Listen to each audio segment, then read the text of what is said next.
Un cuento no extraño, pero sí muy interesante. Bueno, como todo lo de Jorge Luis Borges, es La flor de Coleridge. Eh, para dar una introducción simple, voy a leer algunos párrafos de lo que él escribió. Escribió Jorge Luis Borges lo siguiente, dice: hacia 1938, Paul Valéry escribió: la historia de la literatura no debería ser la historia de los autores y de los accidentes de su carrera o de la carrera de sus obras, sino la historia del espíritu como productor y consumidor de la literatura. Esa historia podría llevarse a término sin mencionar un solo escritor. Bien, continúa Borges diciendo: no era la primera vez que el espíritu formulaba esa observación. En 1844, en el pueblo de Concord, otro de sus amanuenses había anotado: diríase que una sola persona ha redactado cuantos libros hay en el mundo. Tal unidad central hay en ellos, que es innegable, que son obra de un solo caballero omnisciente. Emerson, Ensayos 2, 8. 20 años después, Shelley dictaminó que todos los poemas del pasado, del presente y del porvenir son episodios o fragmentos de un solo poema infinito, elegido por todos los poetas del orbe. Esas consideraciones, implícitas desde luego en el panteísmo, permitirían un inacabable debate. Yo, ahora, las invoco para ejecutar un modesto propósito: la historia de la evolución de una idea, a través de los textos heterogéneos de tres autores. El primer texto es una nota de Coleridge. Ignoro si éste la escribió a fines del siglo XVIII o a principios del XIX. Dice literalmente: si un hombre atravesara el paraíso en un sueño y le dieran una flor como prueba de que había estado allí, y si al despertar encontrara esa flor en su mano, entonces ¿qué? No sé qué opinará mi lector de esa imaginación. Yo la juzgo perfecta. Usarla como base de otras invenciones felices parece previamente imposible. Tiene la integridad y la unidad de un término ad quem, de una meta. Claro está que lo es. En el orden de la literatura, como en los otros, no hay acto que no sea coronación de una infinita serie de causas y manantial de una infinita serie de efectos. Detrás de la invención de Coleridge está la general y antigua invención de las generaciones de amantes que pidieron como prenda una flor. Bien, vamos al comentario. La reiterada idea de llevar lo diverso o múltiple a la unidad y viceversa, es decir, de la unidad a lo múltiple, está en este escrito repetidamente impresa. Esto en un marco de elucubraciones que también abundan en Borges con respecto al espacio y el tiempo. En la imagen de la flor de Coleridge, esta no es obtenida en un tiempo distinto al del soñante, pero sí en un espacio no solo distinto, sino virtual, que es el de los sueños. Se podría sospechar que la sugerencia es: así como todos los tiempos, pasado, presente y futuro, coexisten simultáneamente, así también los espacios reales e imaginables también coexisten. De donde se deduce que el recorrido entre sus vericuetos es más una incapacidad o capacidad o habilidad de alguien, más que una posibilidad real. Dicen los especuladores del tiempo que existen dos formas posibles de viajar a través del tiempo. Una sería física y es la del protagonista de La máquina del tiempo de Wells. Otra que consiste en lograr, a través de una profunda concentración mental, reubicarse en otra época. Ambas ideas han sido desarrolladas a través de distintos autores y ambas proponen a un lógico algo que es imposible o paradójico. El tiempo lineal, en nuestra perspectiva, plantea una relación de causa y efecto que determina un orden que matemáticamente es total. La causa siempre, temporalmente, es anterior al efecto. Borges sabe, y lo ha propuesto en otros escritos, que la única manera de explicar las incongruencias lógicas que aparecen en estos viajes temporales es suponer un tiempo cíclico. Otra alternativa son los posibles mundos paralelos. En este esquema, el antecedente precede al consecuente, pero este a su vez es antecedente de su antecedente. De todas maneras, esto no impide ni resuelve la perplejidad del lector, y es esto en definitiva lo que persigue Borges. En realidad, en este caso, lo único que hace Borges, de manera inigualable, es repetir la perplejidad que él recibió, de quién o quienes también lo estaban, y quizás se entienda que mantener vivo este sentido es parte de su legado. Mientras el hombre siga siendo hombre, la perplejidad seguirá ad infinitum. El tema de viaje en el tiempo, es decir, lo que se propone, por ejemplo, en La máquina del tiempo de Wells, es un hombre que viaja al futuro y al pasado y vuelve con una flor. Pero dice Borges, los átomos que constituyen a esa flor siguen estando.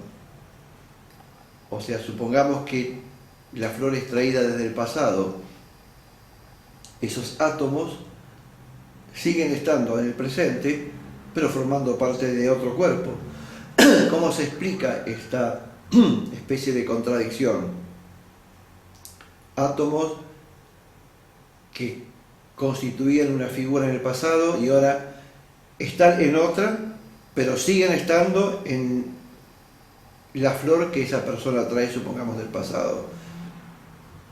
O también para el futuro, porque lo que está ahora, que es del pasado, y está ahora en otro cuerpo, va a estar también en el futuro formando parte de otro cuerpo. Dice Borges que existen al menos dos formas de viajar en el tiempo. Una de ellas sería una forma física, que sería la máquina de Wells. Otra forma sería psicológica y sería como la forma del libro de James Joyce, en donde una persona ve en un cuadro pintado hace más de 100 años que él está, digamos, como modelo, y entonces él se compenetra físicamente y psicológicamente, pero más psicológicamente que físicamente, se compenetra de esa época y logra de alguna manera extraña remontarse a ese pasado. Aparece en el pasado, conoce al pintor, el pintor lo pinta su retrato, y entonces, ¿cuál es la relación causa y efecto? La persona viaja al pasado porque ve en un cuadro que está él pintado, pero cuando viaja al pasado lo pintan, o sea que el efecto sería anterior a la causa, y también la causa es anterior al efecto. O sea que la relación es una relación cíclica, no es una relación de orden, digamos, lineal y total, sino que es una relación que realmente no es de orden, porque es una relación cíclica, es un ciclo. Ambos temas han sido, digamos, tocados en la literatura, tanto el del viaje en la forma física, utilizando una hipotética máquina, como en forma psicológica. Este tema ha sido tratado también en una película que posiblemente es conocida por muchos de nosotros. Esta película se llamaba Pídele al tiempo que vuelvas. En esta película el personaje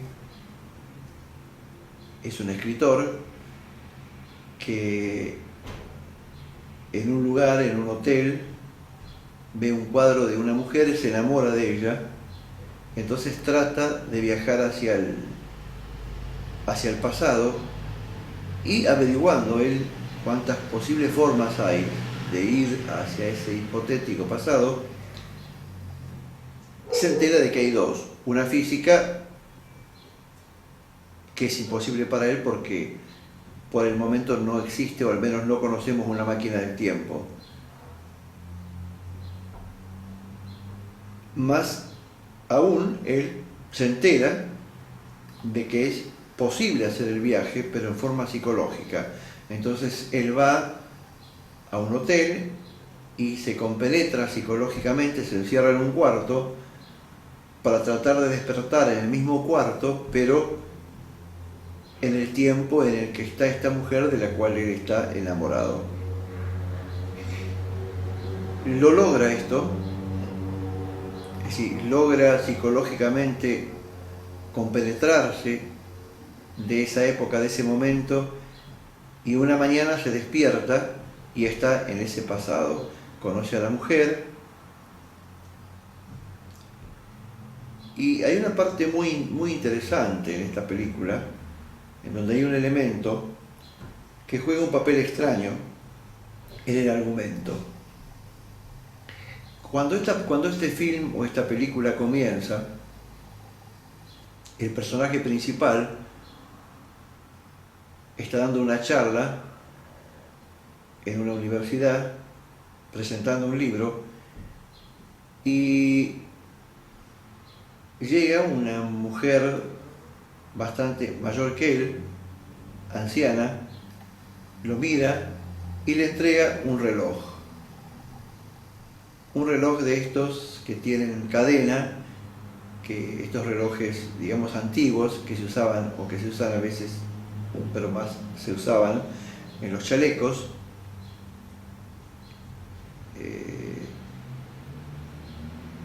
Y él no sabe quién es esta mujer anciana, y cuando él hace el viaje al pasado, él lleva este reloj y se lo da a la mujer. El viaje hacia el pasado no es un viaje, digamos, muy atrás en el tiempo, por lo que va a suceder después. Él le da el reloj a esta mujer y tiene una relación con ella hasta que por una circunstancia extraña él pierde esa realidad virtual en la que se encontraba en el pasado y vuelve otra vez a aparecer en la habitación del hotel en el momento presente. Entonces, inmediatamente uno se da cuenta que la mujer anciana que le entrega el reloj, le está dando a él el reloj que él le había dado a ella en el pasado. Pero la pregunta es, ¿el reloj ese de dónde sale? Además, digamos, lo simbólico es muy interesante. Estamos hablando de tiempo y el reloj está asociado a la medida del tiempo. Pero insisto, él le da el reloj a ella en el pasado. Cuando él vuelve hacia el futuro, él se encuentra con la mujer ahora mayor, que había sido su amante, se encuentra con ella y ella le devuelve el reloj. Pero ese reloj no salió de ningún lado. O sea, no cumple una secuencia lineal. Ese reloj se lo da ella a él y él se lo da a ella en el pasado. Una especie de relación o de situación absolutamente cíclica, pero sin sentido de causa y efecto.